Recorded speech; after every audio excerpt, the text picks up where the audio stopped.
Indian Sign Language is a rich and complex language used by millions of deaf and hearing impaired individuals across India. This module will help you to understand the development, origins, and significance of the Indian Sign Language and some of the key milestones that have helped to shape the language today. Introduction to the ISL. The Indian Sign Language evolved organically in the deaf community, which means that it developed naturally through time without any external or formal interventions.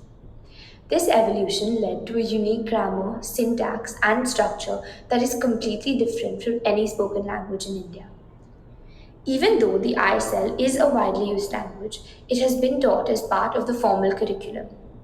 As such, most deaf children in India are taught to speak the traditional oral, spoken, or written methods. This has been a cause of exclusion, not only affecting educational development, but also social marginalization. The greatest barrier to ISL education, discrimination, and access has been institutional neglect. The Indian Sign Language in history. When the Planning Commission of India was formed in the 1950s, it presented a new era of possibilities of marginalized communities, both social and linguistic. While the Commission included the individuals with visual and orthopedic disabilities, it did not include a single deaf or hearing impaired individual.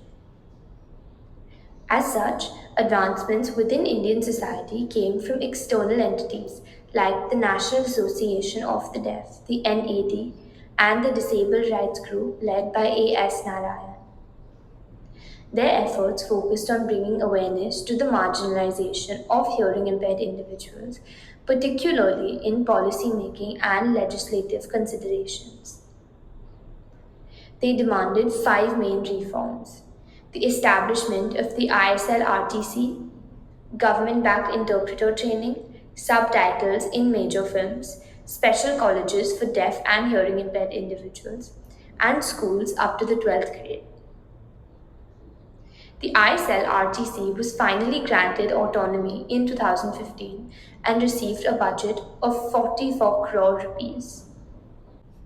Relevant statistics and recent changes.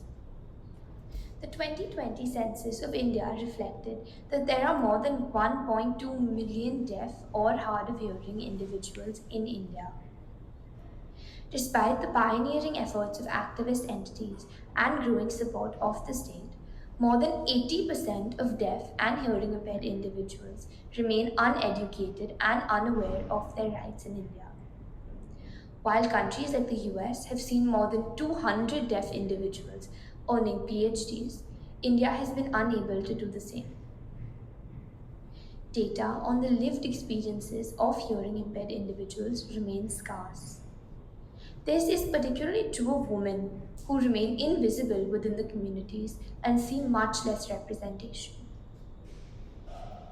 On the other hand, the new education policy of 2020 includes plans to standardize ISL education and provide curriculum materials across schools in the country in the effort to ensure barrier free access to inclusive education.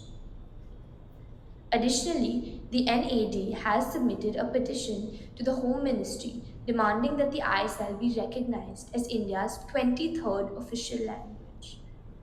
This would not only highlight the importance of the ISL for the deaf and hearing impaired community, but also assign equal status, recognition, and protection to the ISL.